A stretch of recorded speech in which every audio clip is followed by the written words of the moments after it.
فرماتے ہیں فرقے گلی گلی تباہ، فرقے گلی گلی تباہ، ٹھوکریں سب کی کھائے کیوں؟ فرقے گلی گلی تباہ، ٹھوکریں سب کی کھائے کیوں؟ اور دل کو جو عقل دے خدا تیری گلی سے جائے کیوں؟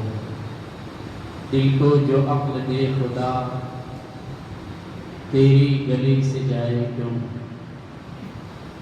اور جان پہ عشق مصطفیٰ روز فضوں کرے خدا۔ ان کے اشعار میں کتنی گہرائی اور گہرائی ہوتی ہے۔ ایک شاعر اور ادیب کے دل کی جو کیفیت ہوتی ہے، اسی کیفیت کو اگر شاعر اور ادیب اردو داں صحیح معنوں میں اشعار کی شکل میں ڈھالتا ہے اور اپنے ماہ ضمیر کو ادا کرنے کی کوشش کرتا ہے، وہی کیفیت اگر بیانی ہے جس کو الفاظ کے ذریعے قوم کے حوالے کر رہا ہے، تو یقیناً بارگاہ نبی میں وہ اشعار مقبول ہوتے ہیں۔ لیکن اگر کیفیت الگ ہے، بس دکھاوا ہے، ریاکاری ہے، تو ایسی شاعری کا کوئی مطلب نہیں نکلتا۔ جان ہے عشق مصطفیٰ روز فضو کرے خدا، اور جس کو درد کا مزہ نازِ طبع اٹھائے گے، جس کو درد کا مزہ نازِ طبع اٹھائے کیوں؟ عزیزان ملت اسلامیہ، آج کنز الکرامت جبل الاستقامت امام عشق و محبت سیدی سرکار اعلیٰ حضرت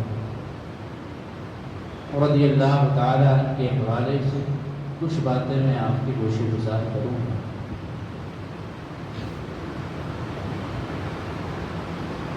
ہر زمانے میں اللہ تبارک و تعالیٰ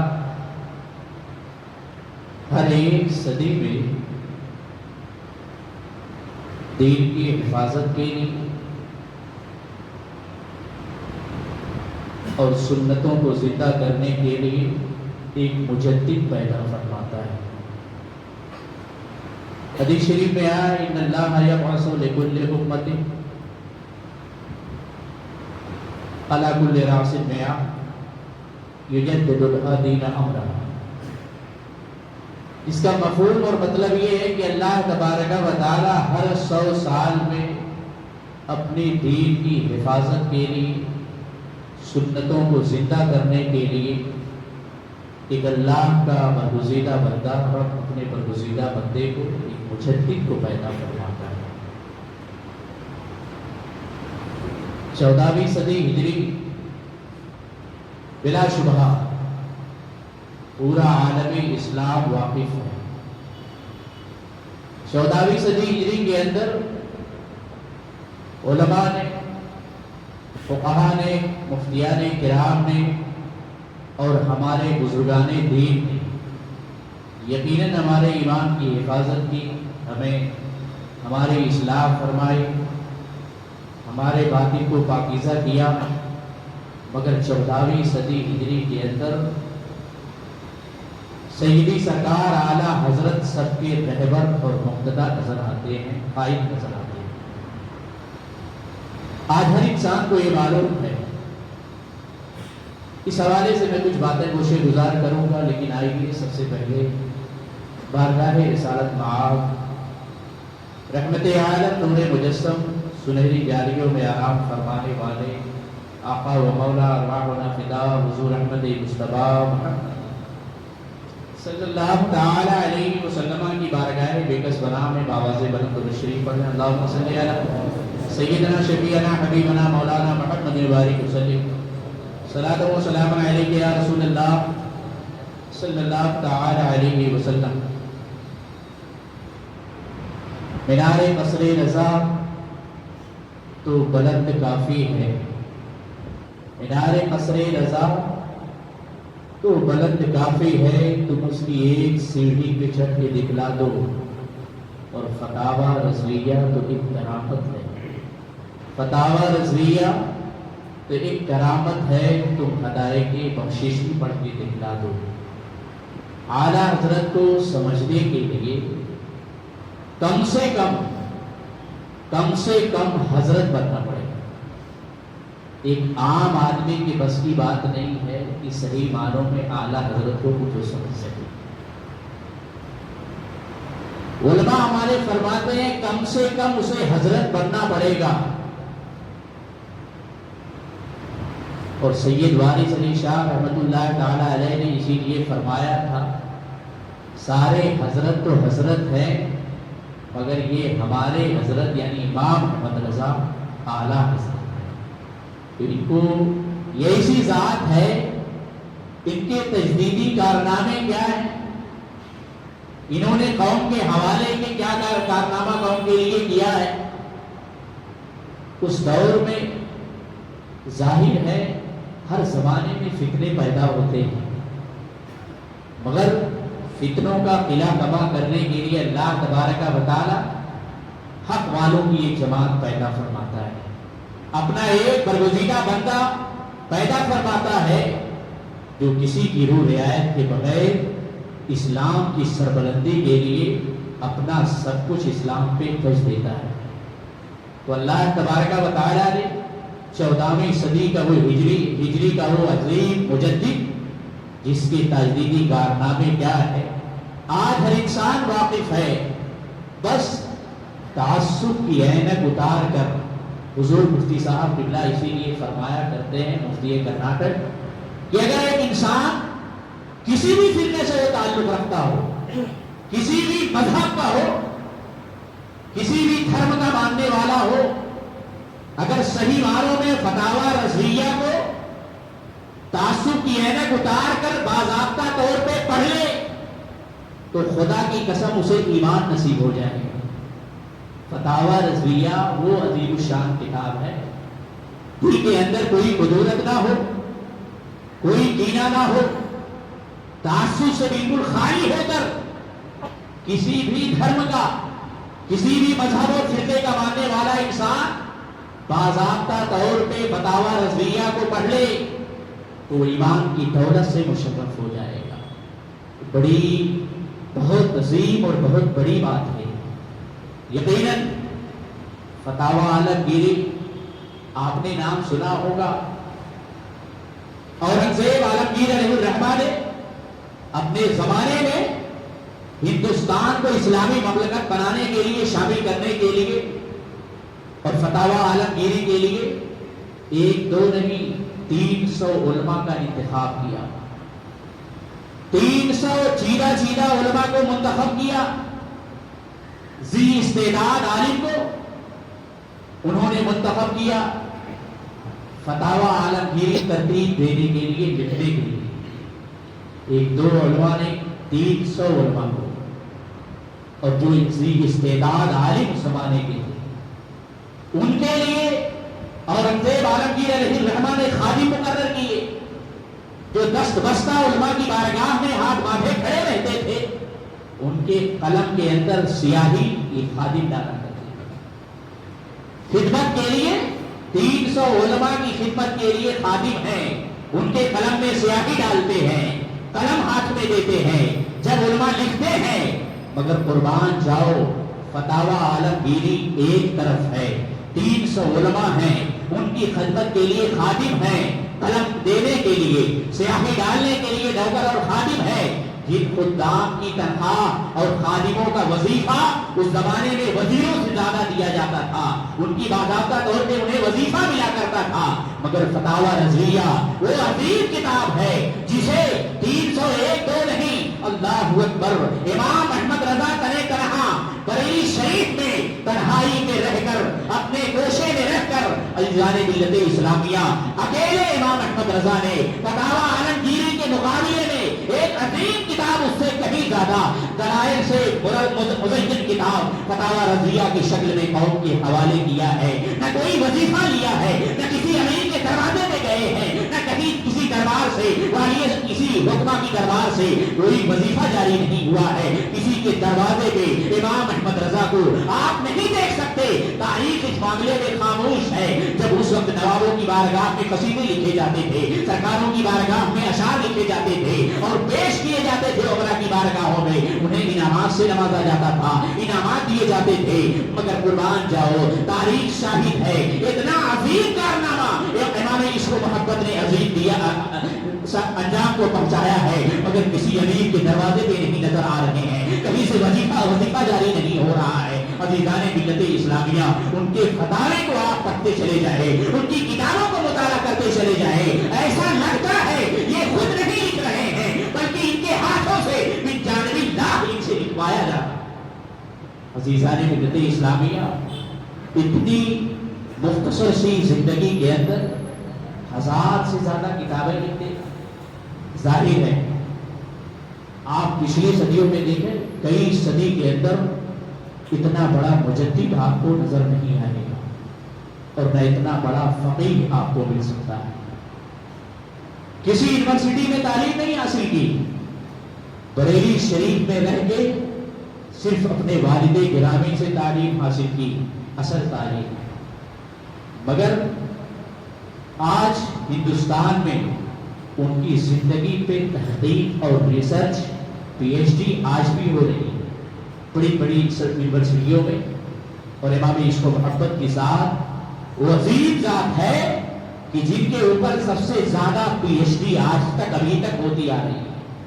کسی اور ذات پہ ریسرچ اتنا نہیں ہوا، اتنی پی ایچ ڈی نہیں ہوئی جتنا امام اہل سنت کی ذات پہ ہوئی. لوگ کچھ نہ کچھ کہتے ہیں مگر ان کی کتابوں کو پڑھو. اعلیٰ حضرت کیا تھے، انہوں نے ہمارے لیے کیا کارنامہ انجام دیا، تجدیدی ان کے کارنامے کیا ہیں. اپنے دور میں ایک دو نہیں، ہزاروں فتنوں کا قلعہ کما کیا ہے اپنی تحریر کے ذریعے، اپنی کتابوں اور اپنے قلم کے ذریعے. اور فقیہ حدیث شریف میں آیا، نبی کریم صلی اللہ تعالی علیہ وسلم نے ارشاد فرمایا، ایک فقیہ کے قلم کی سیاہی، روشنائی شہید کے خون سے زیادہ مرتبہ رکھتی ہے. شہید ظاہر ہے اس کی فضیلت بے پناہ حدیث مبارکہ میں، مگر ایک فقیہ کے قلم کی روشنائی اور سیاہی فقیہ شہید کے خون سے زیادہ وزندار ہوگی اور اس خون پہ غالب آئے گی. بڑی عظیم بشارت دی ہے نبی کریم صلی اللہ تعالی علیہ وسلم. تو فتاوی عالمگیری جو آج جیسے علامہ شامی ہوئی، جو فقہ حنفی کا ایک گروپ ہے، علماء شامی کی طرف رجوع کرتے ہیں، مگر اس کے بعد 14ویں صدی ہجری میں امام اہل سنت سے بڑا کوئی فقیہ نہیں نظر آتا، کوئی عالم نہیں نظر آتا، کوئی محدث نہیں نظر آتا، کوئی مفکر نہیں نظر آتا.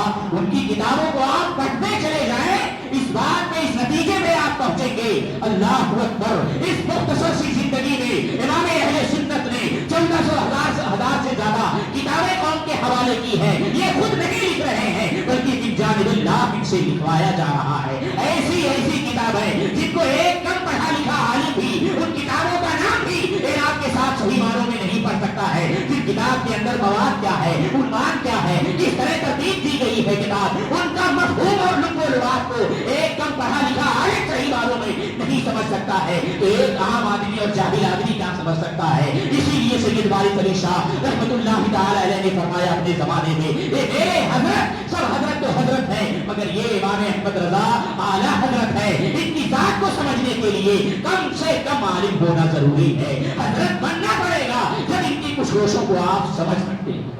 عزیزان ملت اسلامیہ، فتاوی رضویہ شریف آپ پڑھتے چلے جائیں، یقیناً ایمان کو ایک روشنی اور جلا ملتی ہے. اس زمانے میں علم اور فقہ کی بات آئی ہے تو آپ سماعت فرمائیں. اور علماء کی زبانی آپ نے بارہا سنا بھی ہوگا، سر ضیاء الدین جنہوں نے علم ریاضی کے معاملے میں ڈگری حاصل کی تھی، وہ بھی انڈیا کی نہیں، ملک جرمن سے، جرمنی سے انہوں نے تعلیم حاصل کی اور علم ریاضی میں پی ایچ ڈی انہوں نے کی تھی، باضابطہ طور پہ ان کے پاس سند اور ڈگری تھی، مگر علی گڑھ مسلم یونیورسٹی میں وائس چانسلر تھے اور لیکچرر تھے، پڑھاتے تھے۔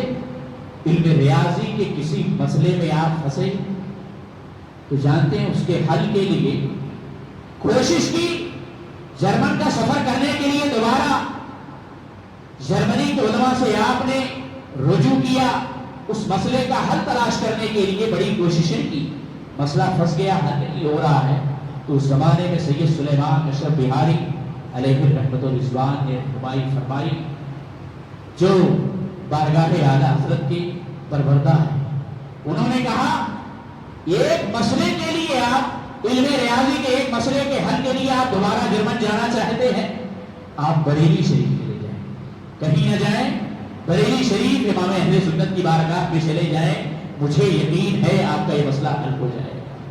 تو انہوں نے یہی جملہ کہا تھا، اعلیٰ حضرت کی ذات سے واقف نہیں تھے، پہچانتے نہیں تھے، ان کی کتابوں کو نہیں پڑھا تھا، ان کا پس منظر کچھ نہیں معلوم تھا، آپ نے یہی کہا ایک مولوی کی بارگاہ میں تم مجھے بھیجنا چاہتے ہو جو انڈیا کی سرزمین سے باہر کبھی نہیں نکلا، علم ریاضی کا مسئلہ کیسے وہ حل کر سکتا ہے، جو باہر کی یونیورسٹیوں میں تعلیم نہیں حاصل کی ہے، ایک مولوی ایک عالم کی بارگاہ میں تم مسئلے کے حل کے لیے مجھے بریلی لے جانا چاہتے ہو۔ سید سلیمان اشرف بہاری علیہ الرحمہ نے بہت زور دیا، آپ ملک جرمن نہ جائیں، وہاں کے علماء سے رجوع نہ کریں، بریلی چلے جائیں، مجھے یقین ہے کہ آپ کا مسئلہ امام اہل سنت حل فرما دیں گے۔ اور ہوا بھی یہی، تاریخ بتاتی ہے ہمیں، اللہ اکبر، یہ وائس چانسلر سر ضیاء الدین یہ جاتے ہیں بریلی شریف کی سرزمین پہ، جب بریلی میں پہنچے ہیں، عصر اور مغرب کے بیچ میں کوئی مجلس کا انتظام نہیں، کوئی باقاعدہ اہتمام نہیں کیا گیا ہے، مسئلہ کیا ہے، دمشق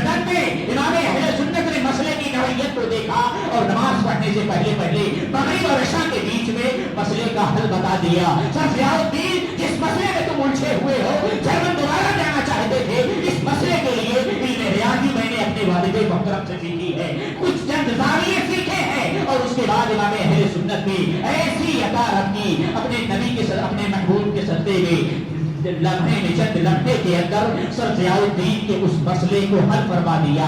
خوش ہو گئے، بڑے خوش ہوئے کہ واقعی میں نے اب تک علم لدنی کے حوالے سے سنا کرتا تھا، مگر آج میری آنکھوں نے امام اہل سنت کے اندر وہ دیکھ لیا۔ علم لدنی جسے کہا کرتے ہیں، کسی عالم میں میں نے نہیں دیکھا، وہ امام احمد رضا کی ذات میں نے دیکھا۔ برسوں سے جو آج مہینوں سے جس مسئلے میں میں الجھا ہوا تھا، ہندوستان سے الگ جا کے جرمن کا فیصلہ کر لیا تھا اس مسئلے کے حل کے لیے، مگر امام احمد رضا کی ذات وہ ذات ہے، مسئلہ سنا، سوال دیکھا، نوعیت دیکھی اور فوراً اس کا جواب بتا دیا۔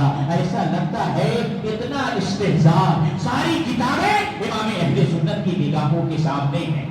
عزیزان ملت اسلامیہ، ایک مفتی جب کسی مسئلے کا حل تلاش کرتا ہے، حوالہ دیتا ہے، جزیہ تلاش کیا جاتا ہے، اس طرح کی کتابیں الٹی پلٹی جاتی ہیں، بہت ساری کتابوں کو دیکھنا پڑتا ہے، تب ایک پیچیدہ مسئلے کا حل سامنے آتا ہے اور قرآن و حدیث کی روشنی میں مفتی اس کا جواب لکھا کرتا ہے۔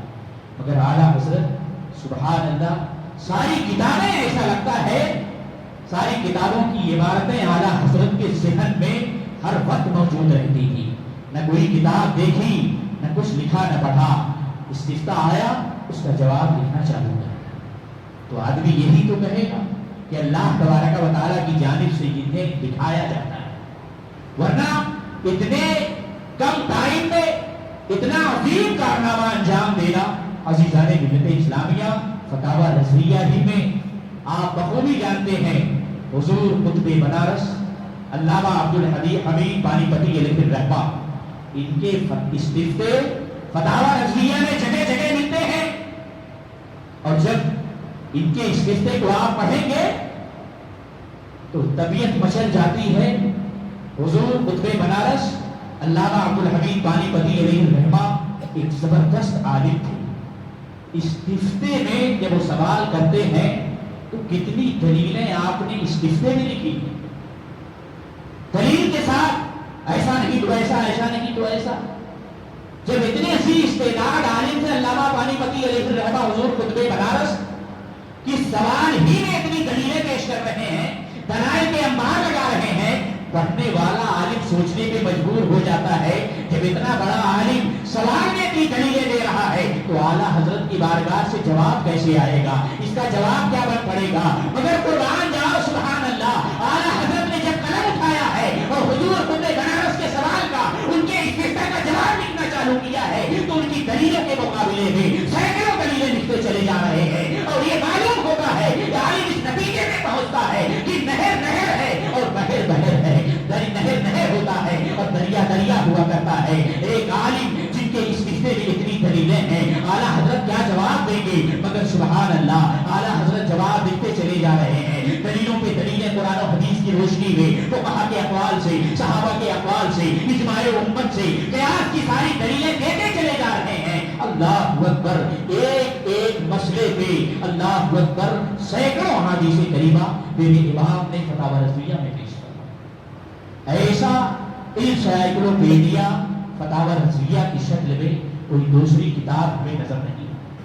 عزیزان ملت اسلامی، اور حضور اس زمانے میں غالباً 9ویں جلد یا 10ویں جلد میں ہے، امام اہل سنت کی بارگاہ میں کسی نے استفتاء کیا تو آج ظاہر ہے عام طور پہ جو سوال کیا جاتا ہے، کچھ پوچھا جاتا ہے تو سرے فہرست لکھا جاتا ہے کیا فرماتے ہیں علماء دین تو مفتیان شریعتی اس مسئلے میں، مسئلے حاصل. تو ایک عام آدمی نے سوال کیا اور یہ اوپر لکھا کیا فرماتے ہیں علماء دین مفتیان شریعتی مسئلے حاضر، اور نیچے وہ لکھتا ہے آدمی کہ اس میں کسی کی روح رعایت نہ کی جائے. اس مسئلے میں اس کا جواب دیتے وقت کسی کی روح رعایت، کسی کا باس و لحاظ نہ کیا جائے. اعلیٰ حضرت کی بارگاہ میں آیا، اس رشتے کا جواب دے دیا. دوبارہ اسی آدمی نے کچھ اور سوال کیا اور پھر یہی یہی جملہ لکھا. اعلیٰ حضرت علیہ رحمت الرضوان نے اب تنبیہ فرمائی کہ اس سے پہلے بھی تم نے یہ جملہ لکھا تھا، کیا فرماتے ہیں علماء دین مفتیان شریعتی اس مسئلے میں، اور نیچے لکھتے ہو کہ کسی کی روح رعایت نہ کی جائے، کسی کا پاس و لحاظ نہ کیا جائے. اعلیٰ حضرت امام اہل سنت امام احمد رضا خان فاضل بریلوی نے ایک طرف علماء کی شان بتا رہے ہیں، علماء کا مرتبہ بتا رہے ہیں، تنبیہ فرما رہے ہیں، اسے نصیحت فرما رہے ہیں کہ تم کو اس طرح نہیں لکھنا تھا. سارے علماء سے تم خطاب کر رہے ہو، یہ علماء کی توہین ہے. ارے وہ عالم ہی نہیں ہے، وہ مفتی ہی نہیں ہے جو کسی کا پاس و لحاظ کرے، کسی کی شریعت کے معاملے میں کسی کی روح رعایت کرے. تم علماء کی توہین کر رہے ہو. یہ جملہ ہٹا دو اور اس کے بعد میرا نام وہاں لکھو. اے احمد رضا، اس مسئلے میں تم کیا فرماتے؟ امام احمد رضا نے یہ نصیحت فرمائی، جبکہ اس زمانے میں ان سے بڑا عالم کوئی تھا نہیں، مگر منکسر المزاجی دیکھیں کہ اگر تمہیں لکھنا تھا تو یہ لکھنا تھا، یہ جملہ ہٹا دینا تھا اور میرا نام باضابطہ طور پہ لکھ دے کہ احمد رضا اس مسئلے میں آپ کا کیا خیال ہے اور اس مسئلے میں آپ کسی کی روح رعایت مت کرنا، یہ لکھنا تھا. ایک طرف سارے علماء مفتیان کرام سے تم خطاب کر رہے ہو اور نیچے یہ لکھ رہے ہو کہ کسی کی روح رعایت، کسی کا پاس و لحاظ نہ کیا جائے. یہ نام ہٹا دو، میرا نام لکھو. اب میں چاہے اللہ اکبر یہ کہہ کر امام احمد رضا نے فاضل بریلوی علیہ رحمت الرضوان نے سوال کرنے والے کو، استفتاء کرنے والے کو جہاں ایک طرف نصیحت فرمائی ہے، وہی طرف علماء کے وقار کو بلند کر دیا. عالم ہی نہیں ہے وہ صحیح معنوں میں، وہ مفتی صحیح معنوں میں مفتی نہیں ہے جو شریعت کے مسائل میں کسی کی رعایت کرے، کسی کا باس و لحاظ کرے. عزیزان ملت اسلامیہ، اس طرح آپ فتاوی رضویہ پڑھتے چلے جائیں اور ایک عالم اگر پڑھے تو اسے بہت سمجھ نہیں سکتا، اگرچہ وہ اردو میں ہے. ابھی تو امام اہل سنت فاضل بریلوی علیہ رحمت الرضوان نے فتاوی رضویہ کے اندر ایک ایک مسئلے پہ سینکڑوں دلیلیں، سینکڑوں احادیث کریمہ پیش کی. علماء نے اس زمانے میں ان احادیث کو نکالا، جمع کیا، اس کی تخریج کی. وہ حدیث ہے جو اس رشتے کے جواب لکھتے وقت اعلیٰ حضرت فاضل بریلوی نے بطور دلیل پیش کیا تھا. جب ان حدیثوں کو جمع کیا گیا حدیثوں کی تخریج کی گئی تو آج وہی حدیثیں 6 جلدوں میں شائع ہو گئی. اب اندازہ فرماؤ ایک مسئلے کا حل پیش کیا جا رہا, ایک یا 2 دلیل کافی ہوتی, مگر ایسا اسے سجایا, ایسا سوارا کہ اس پہ نقطہ رکھنے کی بھی گنجائش نہیں کسی بھی عالم کو, کسی بھی مفتی کو. تو اللہ تبارک و تعالیٰ نے انہیں علم سے نوازا تھا. ان کی فقاہت آپ دیکھیں, وہ اپنے وقت کے اتنے عظیم عالم مجدد, ویسا مجدد پچھلے کئی صدیوں میں نظر نہیں آتا. اور آپ سے پہلے کا زمانہ حضور مجدد الف ثانی کا ہے. انشاءاللہ الرحمن اس سے بھی کچھ گفتگو ہوگی آنے والے جمعہ کو, چونکہ امام حسن مصطفیٰ کی تاریخ ہے, یہ مثال کی تاریخ ہے, اور علی جناب قاصد برکاتی صاحب کی جانب سے انشاءاللہ الرحمن آنے والے جمعہ کو فاتحہ خوانی کا اہتمام رہے گا, اصالہ ثواب پیش کیا جائے گا, ان کی ذات پہ روشنی ڈالی جائے گی, خراج عقیدت پیش کیا جائے گا. اس لیے آپ حضرات آنے والے جمعہ کو بعد جمعہ ضرور تشریف رکھیں. وآخر الدعوانا ان الحمدللہ رب العالمین. السلام علیکم. جو احباب نماز سنت نہیں ادا کیے ہیں وہ نماز سنت ادا کر لیں, اور تمام